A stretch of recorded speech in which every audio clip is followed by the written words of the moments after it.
So, picture the scene. It is April 12th, 2014. Okay.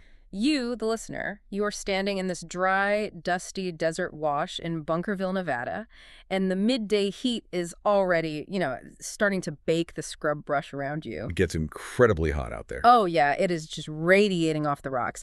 And you are a federal agent with the Bureau of Land Management. You're tasked with this highly specific court-ordered job.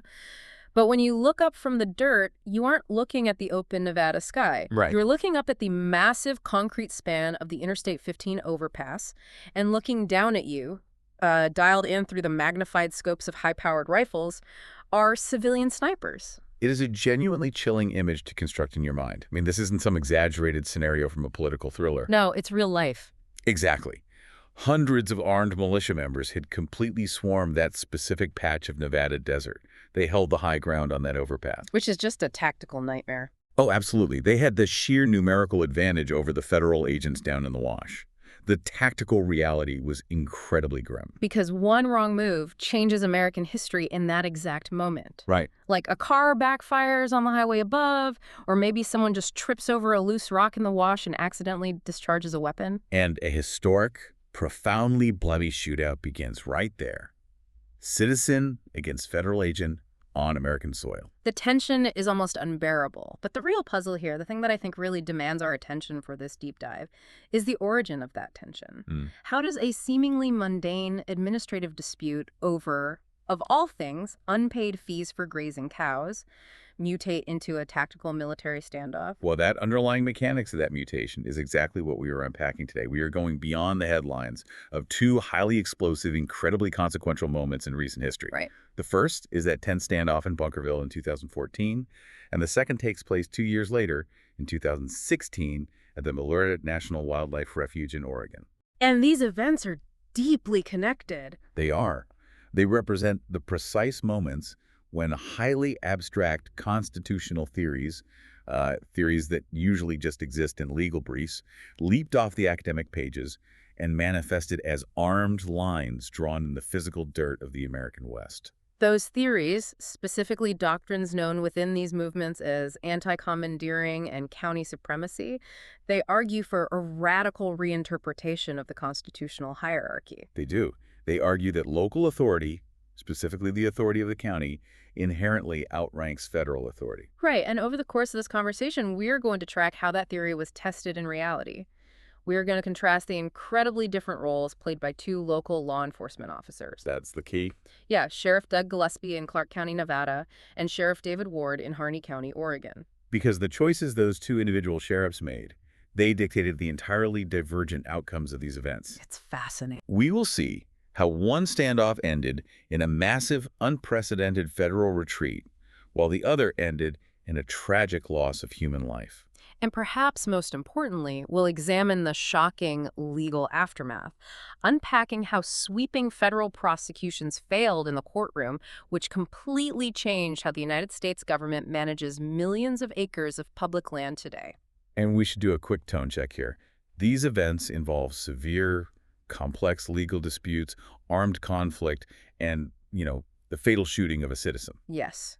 We are treating this history with the absolute gravity and journalistic measurement it demands. Exactly. To you listening, our objective here is not to litigate the politics. We are not taking sides. We are purely dissecting the structural mechanics. Yeah. We're examining how these specific legal theories function or failed to function when pushed to the absolute breaking point in physical reality. Right. So to fully grasp the presence of those snipers on the I-15 bridge in 2014, we have to trace the roots of the conflict back 21 years. We have to rewind. Yeah, we have to look at how a very specific, uncompromising interpretation of county supremacy was allowed to ferment and harden in the Nevada desert. So we start in 1993 with Cliven Bundy. He is a Nevada rancher, and his family had run cattle in that area for generations. He essentially becomes the ideological patriarch of this modern movement. And in 1993, a profound shift happens. Right. The Bureau of Land Management adjusts its grazing regulations, partly to protect the endangered desert tortoise, and they reduce the number of cattle permitted on that specific federal allotment. And in response, Bundy doesn't just protest the new rules. He entirely stops paying his BLM grazing fees. He just stops. He continues to graze his cattle on federal land, but he simply stops acknowledging the invoices. And this wasn't just a temporary financial lapse or, an oversight? No, not at all. Over the next 2 decades, those unpaid grazing fees, compounded heavily by the mounting fines for trespassing his cattle on federal property without a valid permit, they accumulated to a staggering figure. Yeah, the final tally was well over $1 million. Exactly. But focusing purely on the financial debt misses the entire architecture of the conflict. Yeah, the ideological why is the foundation of this story. Cliven Bundy wasn't refusing to pay because he was just a rancher strapped for cash facing bankruptcy. His refusal was a complete philosophical rejection of federal legitimacy. Right. He adopted a legal worldview that argued the federal government simply had no constitutional authority to own vast tracts of land within the borders of a sovereign state. Let alone act as his landlord. Exactly. And he was highly public about this philosophy. He repeatedly stated that he recognized only the sovereign state of Nevada and, crucially, the local Clark County sheriff. The sheriff is key here. Yeah, in his interpretation of the law, the local sheriff was the highest legitimate law enforcement officer in the land, deriving power directly from the people. To Bundy, the Bureau of Land Management wasn't a legitimate administrative agency. It was an unconstitutional occupying force. So we have this philosophical impasse that translates into a massive legal and bureaucratic headache. Between 1998 and 2013, the federal courts are actively dealing with this. They are. They are repeatedly issuing orders demanding that Bundy remove his cattle from the public lands. But those orders just sat there in a file. They remained entirely unenforced. Which is wild to think about. It's bureaucratic absurdity. It is akin to a landlord slipping a legally binding eviction notice under a tenant's door, the tenant completely ignoring it, and the landlord just returning a year later to slip another, more strongly worded notice under the door. Just repeating the cycle. Yeah, for 20 years without ever actually changing the locks. So why did the BLM wait so long to actually do something? Well, that analogy captures the frustration on the federal side perfectly, but we have to scale that eviction scenario up to the colossal geography of the American West to understand the delay. Right. It's not an apartment building. No, the sheer logistical, financial, and political difficulty of enforcing federal mandates in these vast, remote, rugged terrains is immense. We are talking about hundreds of thousands of acres of unforgiving topography. Just finding the cattle is a massive undertaking, let alone physically moving them. Exactly. If a federal agency wants to impound hundreds of roaming, feral-leaning cattle spread across a desert expanse, they cannot simply send a couple agents in a pickup truck. They need a small army. They really do. They need specialized, contracted cowboys. They need helicopters to spot and drive the herds. They need to construct temporary staging areas and holding pens.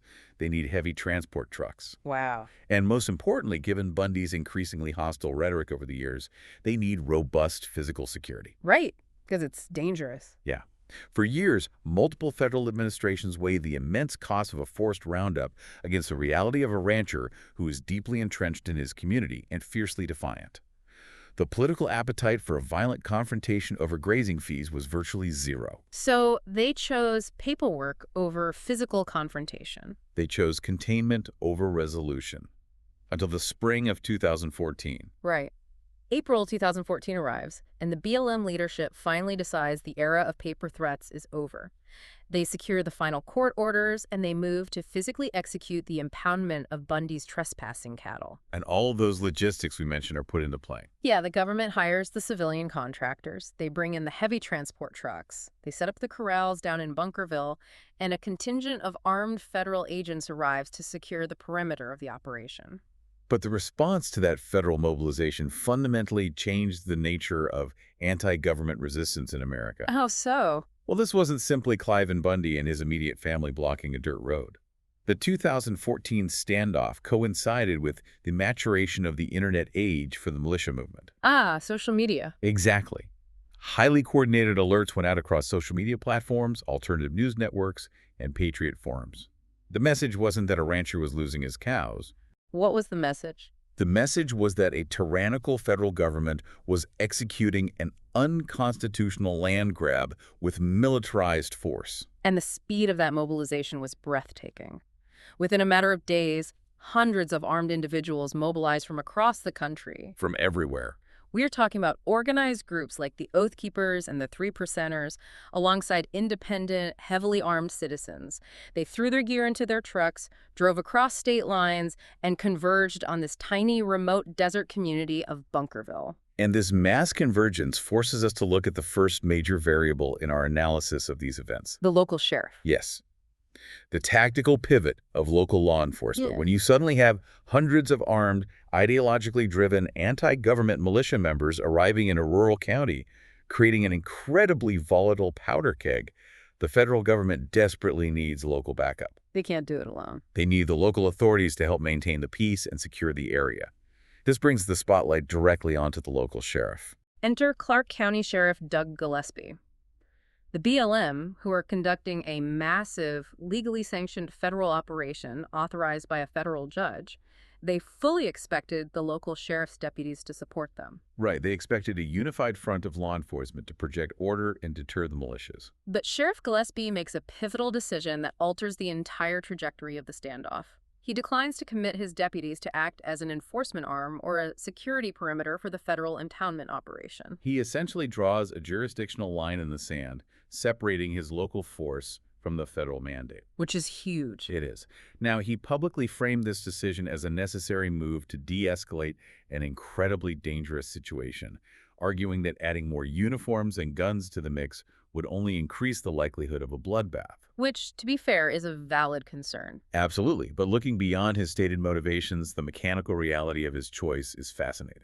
Structurally, Gillespie's decision is a profound real-world manifestation of the anti-commandeering principle we talked about.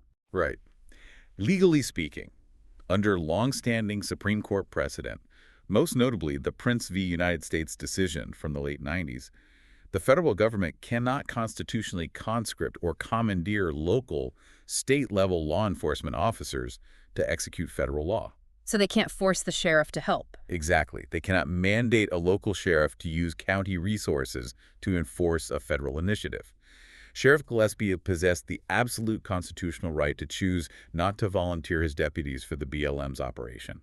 He had the legal right to say no, and he exercised it. But the tactical consequence of that no was immediate and severe. It was devastating for the BLM. Yeah, by withholding local cooperation, Sheriff Gillespie inadvertently stripped the BLM of their local legitimacy and their tactical safety net, Leaving them completely on their own. It left the federal agents utterly isolated, operating on an island in an increasingly hostile, heavily armed environment where the local population was rapidly turning against them. Which brings us hurtling back to the climax we constructed at the beginning of our deep dive. April 12th. The tipping point.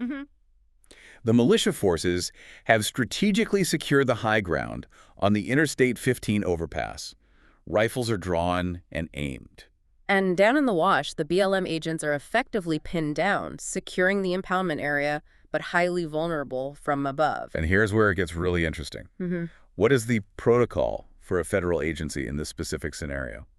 It is an agonizing, near impossible calculus. Yeah, the BLM leadership on the ground and their superiors back in Washington, they had to face a brutal reality. They held the legal high ground. They had valid court orders signed by a federal judge. They had the supreme law of the land validating their operation. But standing down in that desert wash, staring up at those rifle scopes, the law is just ink on paper. It doesn't stop a bullet. Exactly.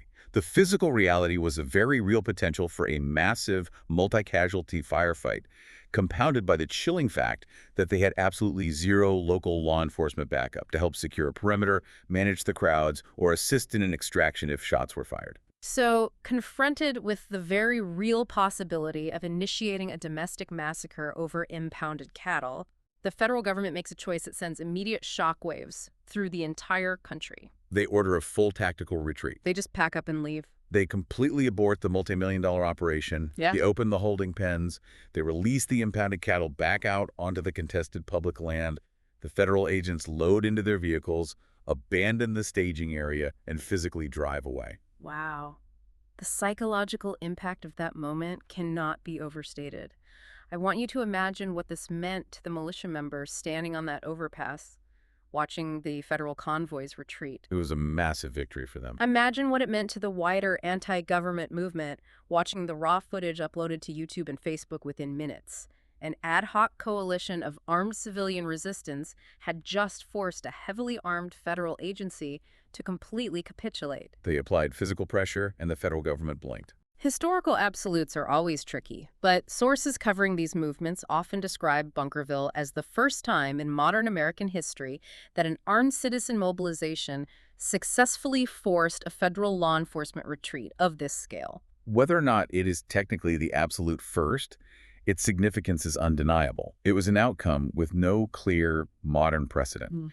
It completely rewrote the realm of the possible for these groups. Because the lesson the movement internalized wasn't that they just got incredibly lucky or that the government merely wanted to avoid a PR disaster. No, the lesson they extracted was deeply structural and profoundly validating. The theory actually works. Exactly. The doctrine of county supremacy isn't just an internet talking point. If the local sheriff stays out of the fight, and if the citizens bring enough physical numbers to outgun the feds, the illusion of federal supremacy shatters. Bunkerville was viewed as a massive, historic validation of their entire worldview. It proved to them that the federal government's authority only extends as far as its willingness to use overwhelming violence. And that willingness vanishes when confronted by an armed, organized populace that the local sheriff refuses to police. So, when a fringe political movement experiences an unbelievable, entirely unexpected victory of that magnitude, they don't simply pack up their rifles, go home, and quietly return to their daily lives. The psychological momentum is just too great. Emboldened, electrified by what they achieved in the Nevada dirt, the leaders of the movement decide to take their validated legal theory on the road. And this marks a critical transition in the evolution of the movement.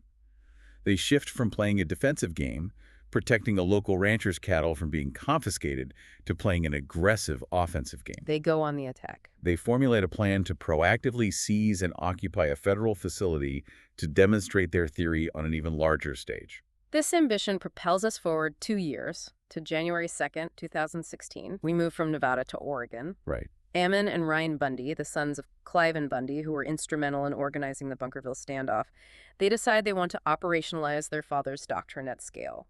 They want to prove that 2014 wasn't an anomaly, but a reproducible blueprint for returning land to local control. And the target they select for this demonstration is the Malheur National Wildlife Refuge, located in the vast, remote expanse of Harney County, Oregon. This is a massive piece of federal infrastructure.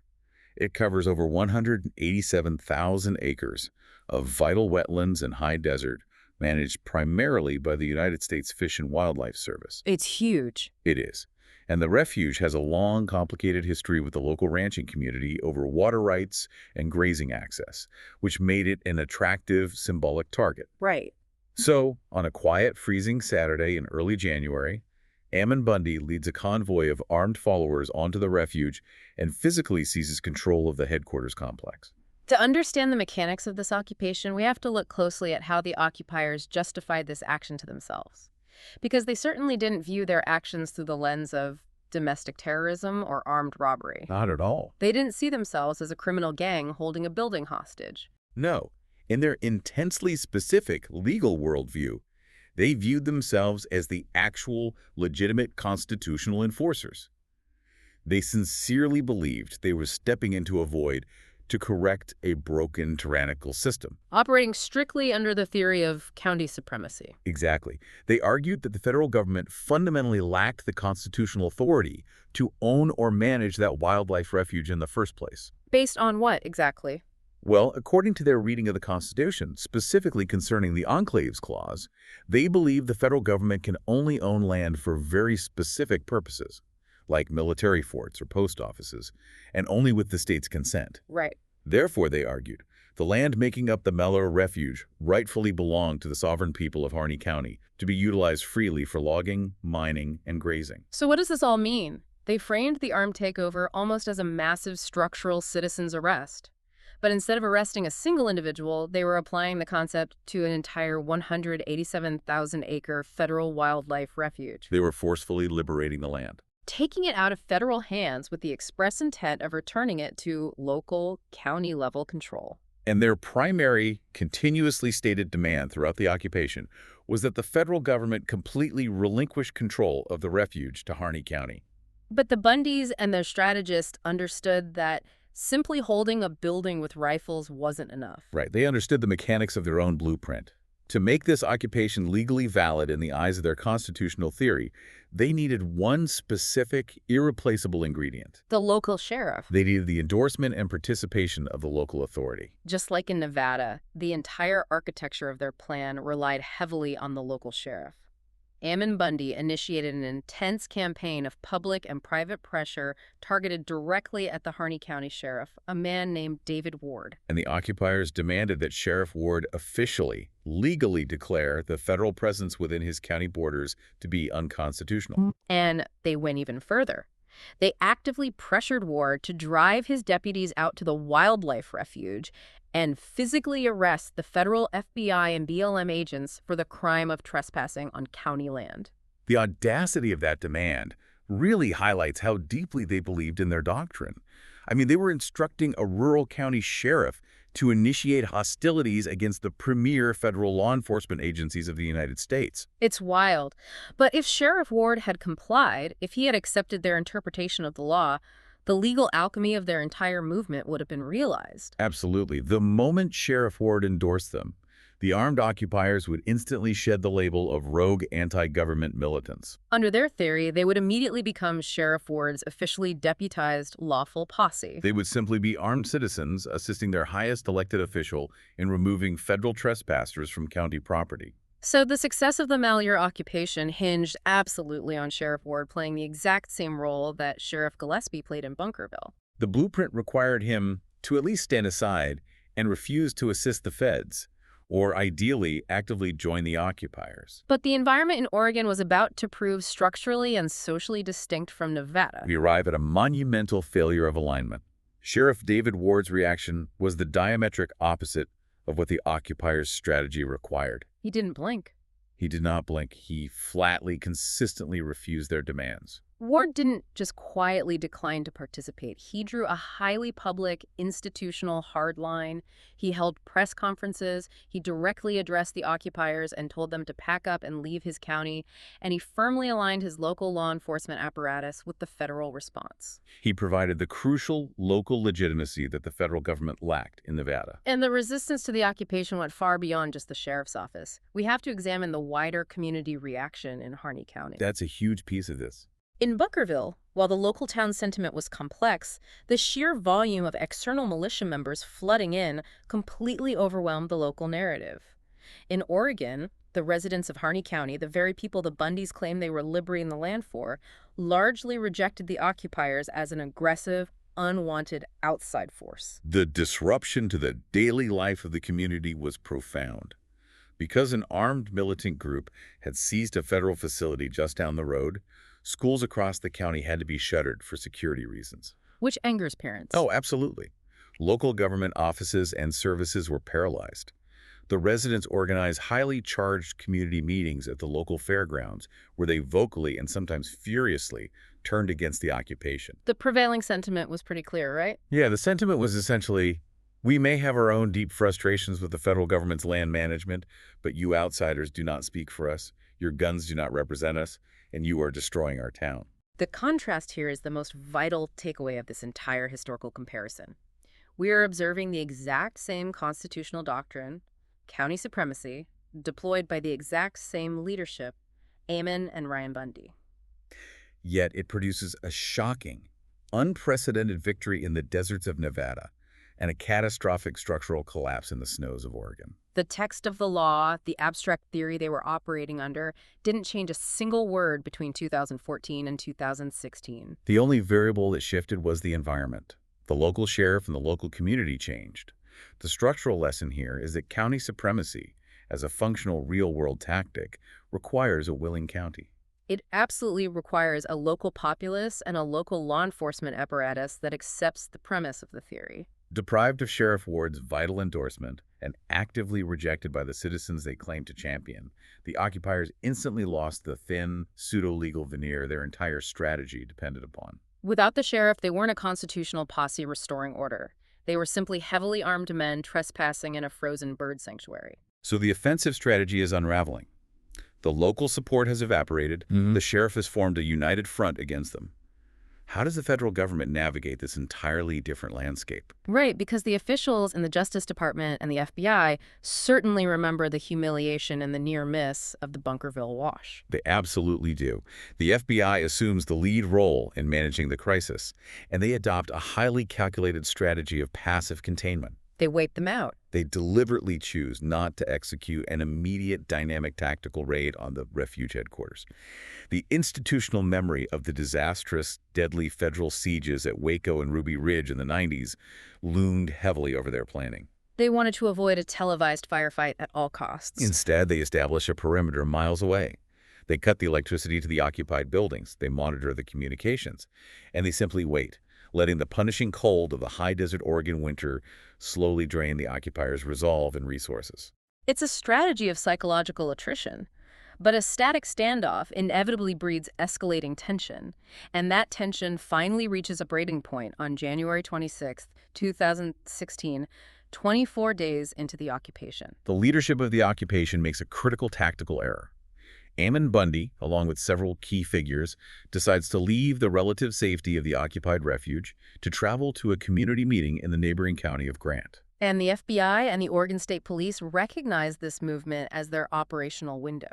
They coordinate a complex, multi-agency highway stop on a remote, deeply snow-covered stretch of Highway 395, far away from the fortified refuge and any civilian bystanders. The operation begins. The police successfully pull over the vehicles in the convoy. Ammon Bundy and several other core leaders are taken into custody quickly without a single shot being fired. The decapitation strike of the movement's leadership seems to be concluding peacefully. But one vehicle in the convoy refuses to comply. And this brings us to the fate of Robert Lavoy Finicum, an Arizona rancher who had traveled to Oregon and become the most prominent, passionate public spokesman for the occupation. He was behind the wheel of the lead vehicle. When the initial traffic stop is initiated, Finicum refuses to turn off his engine.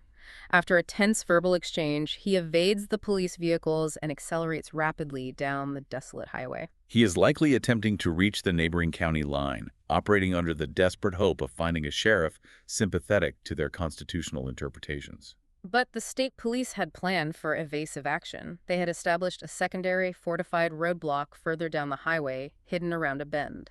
Finicum approaches the secondary roadblock at high speed. Realizing he cannot break through, he swerves hard into the deep, unplowed snowbank alongside the highway, burying the truck. Almost immediately, Finicum violently exits the vehicle into the deep snow. This specific sequence of events requires our most careful, objective analysis, because the moments that follow fundamentally alter the trajectory and the mythology of the modern anti-government movement. Robert Lavoy Finicum is shot and killed by Oregon State Police troopers. To maintain the rigorous impartiality this analysis demands, we must clearly lay out both perspectives on this fatal encounter. The official, independent investigations conducted into the shooting concluded definitively that the troopers' use of lethal force was legally justified. Yes.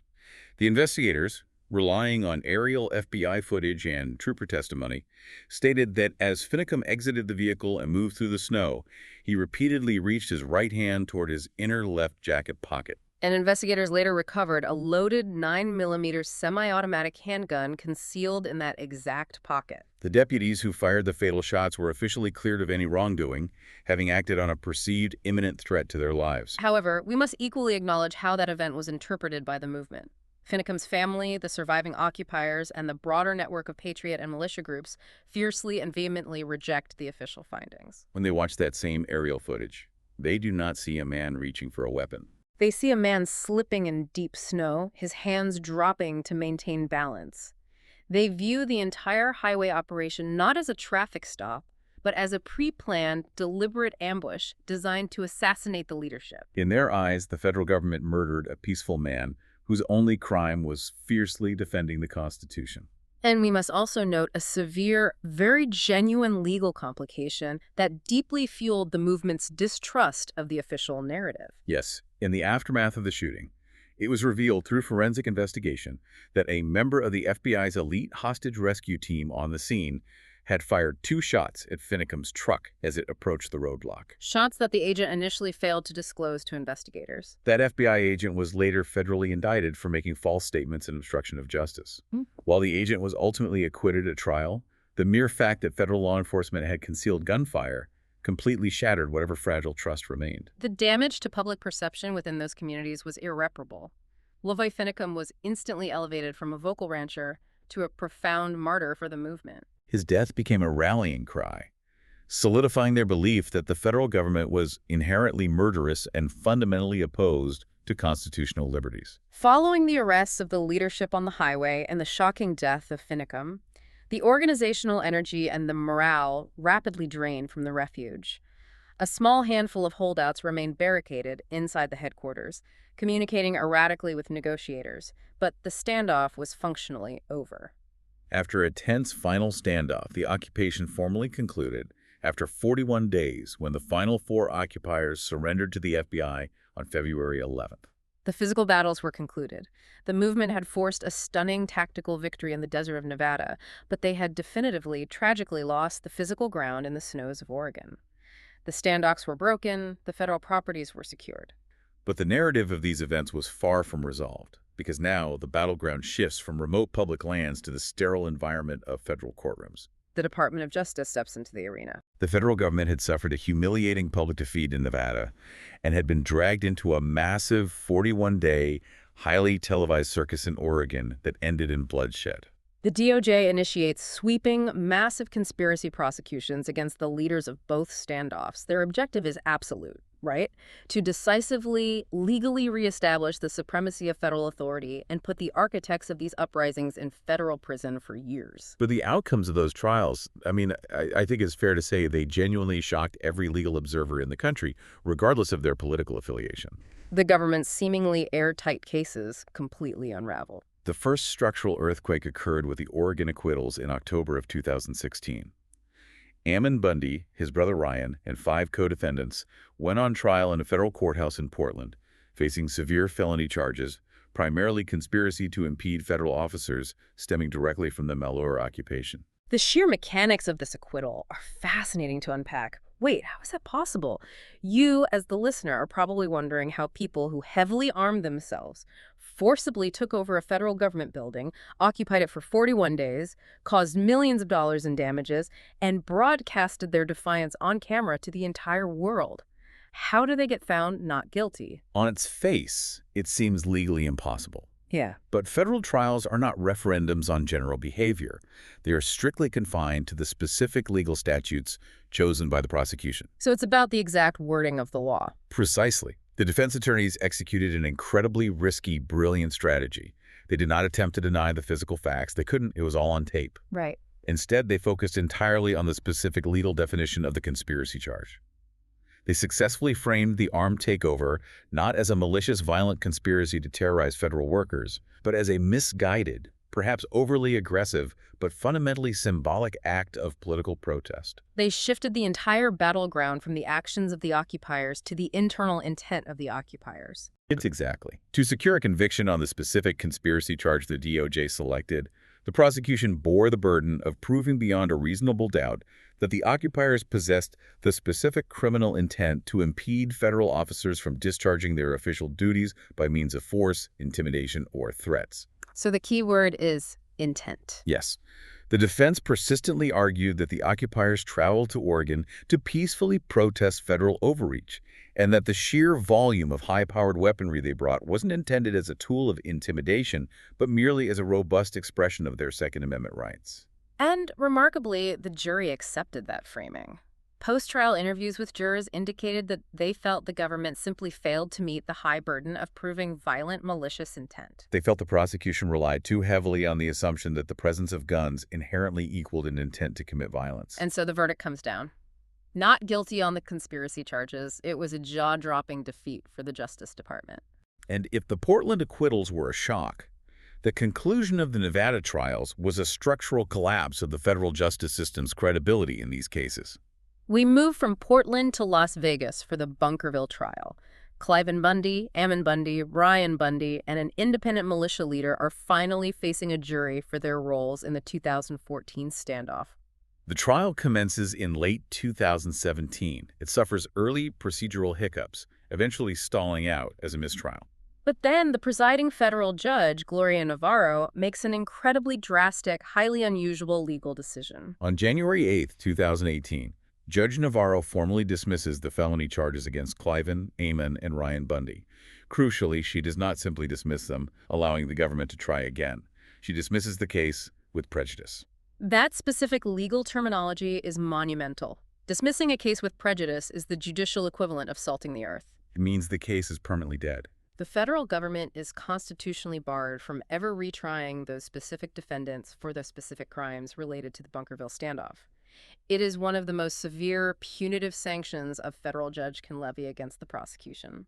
You simply do not see a federal judge drop a nuclear option like that on a high-profile case unless the prosecution's behavior was egregiously flawed. Right. And Judge Navarro dropped that hammer because she found profound, flagrant prosecutorial misconduct. She determined through evidentiary hearings that the federal government had actively, intentionally withheld massive amounts of crucial exculpatory evidence from the defense team, Which violates basic constitutional rights. Under the constitutional principles established in Brady v. Maryland, the prosecution is legally obligated to turn over any evidence that might help the defense prove their innocence. The DOJ completely failed to do this. The nature of the hidden evidence is what makes this so astonishing. What exactly was the government keeping from the defense? They withheld over 3,300 pages of internal federal documents. Specifically, they hid the existence of live FBI surveillance camera feeds that had been actively monitoring the Bundy Ranch prior to the standoff. Wow. They also withheld internal federal threat assessments generated by the FBI and the BLM. The relevance of those specific documents strikes right at the heart of the Bundys' defense strategy. Throughout the trial, the Bundys argued a theory of self-defense. Right. They claimed they summoned the armed militias to Bunkerville because they genuinely, legitimately believed the federal government was surrounding their ranch with a militarized, overwhelmingly violent force intending to harm them. And the federal prosecutors openly mocked this paranoia in front of the jury, framing it as a delusion used to justify an armed uprising. But the hidden evidence proved the paranoia wasn't entirely baseless. The withheld documents showed that the FBI did have snipers positioned on hillsides surrounding the Bundy home prior to the standoff.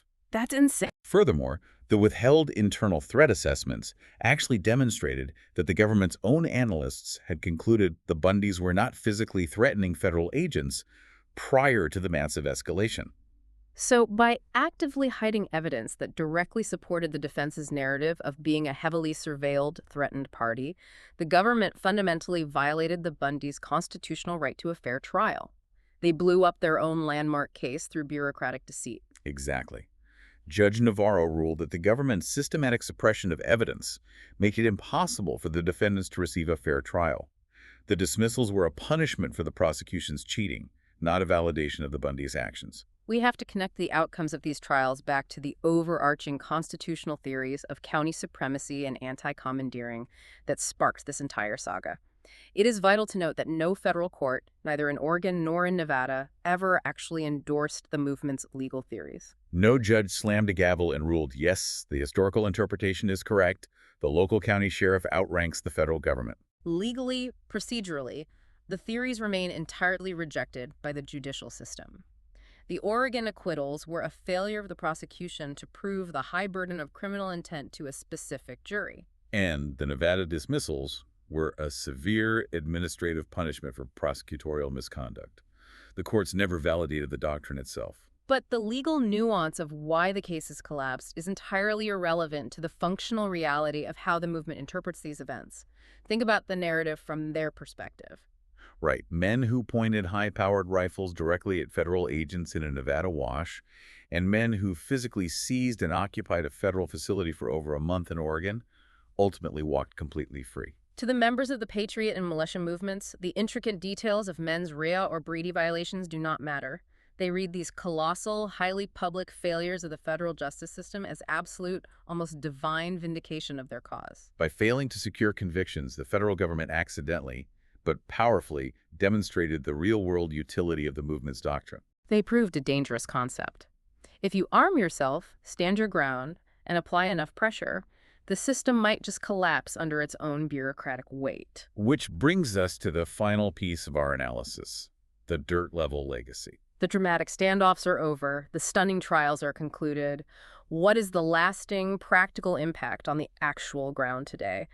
How have these events changed the reality of the American West? The legacy of Bunkerville and Malheur fundamentally altered federal land management. It established a chilling, pervasive new reality that academic researchers who study extremism call nullification by deterrence. Nullification by deterrence. That phrase perfectly captures the paralysis. Let's break down exactly how that functions. The standoffs, combined with the subsequent failure of the federal courts to punish the actors involved, effectively proved a very dangerous hypothesis. What's the hypothesis? They proved that if a rural community, and specifically its local sheriff, decide to actively withhold cooperation and embrace a hostile posture, federal land agencies simply lack the manpower, the local legitimacy, and the political appetite to safely enforce their mandates across vast, isolated territories. Think of it like this. It is like having a strictly posted speed limit sign on a massive, perfectly straight, open highway stretching across a desert. The legal code clearly states the limit is 65 miles per hour. But every single person living in that region knows for an absolute fact that there isn't a single highway patrol car for 100 miles in any direction. And furthermore, they know that even if a trooper did show up, their department has a quiet policy of never pulling anyone over because the last time they did, the entire town rioted. The rule absolutely technically exists on paper, but practically speaking, it doesn't exist on the pavement. That analogy perfectly illustrates the dynamic. Federal supremacy survives perfectly well on paper in the air-conditioned law libraries in Washington, D.C. But out on the ground in the rural West, federal authority has become highly negotiable.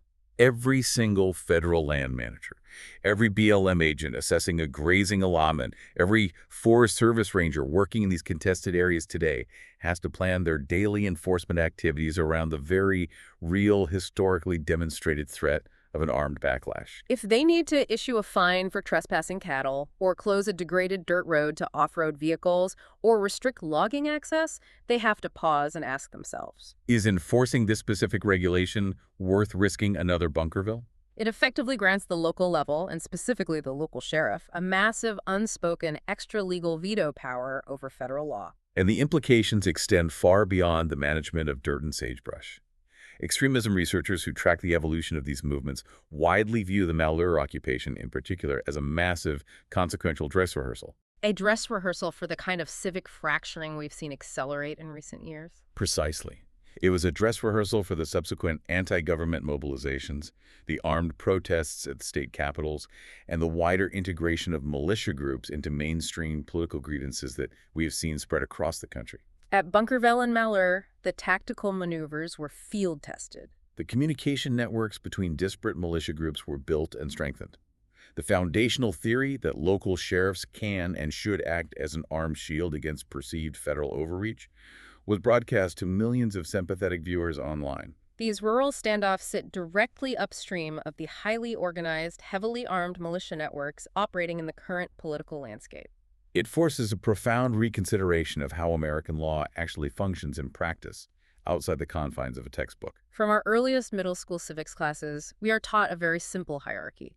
Federal law is the supreme law of the land. It universally trumps local law, period. But what we've unpacked today reveals a massive, vulnerable loophole hidden within that system. It reveals the uncomfortable truth that the entire operational system of federal supremacy relies incredibly heavily on the assumed voluntary cooperation of local authorities. And when that cooperation is intentionally severed, the physical mechanics of the system break down.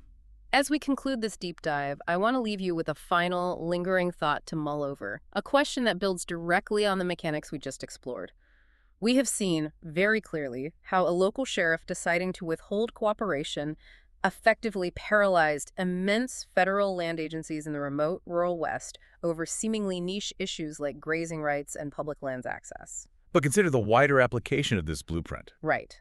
What happens if this exact same county supremacy playbook, this identical mechanism of using a local sheriff to physically blockade federal authority, is adopted by completely different movements across the political spectrum? What if sheriffs in completely different parts of the country, operating in deeply divided political climates, decide to systematically withhold their cooperation on enforcing sweeping federal environmental regulations? Or federal immigration enforcement operations? Or national public health mandates? If federal authority is truly negotiable in reality, wherever local cooperation is actively denied, are we actually looking at the blueprint for a profoundly fragmented America? An America where federal law is supreme in name only, but practically applies only if your local sheriff happens to agree with it. It is the ultimate question of where legal theory collides with the dirt, and the answer will likely define the next era of American civic life. Thank you for joining us for this deep dive into the mechanics of constitutional conflict. We'll see you next time.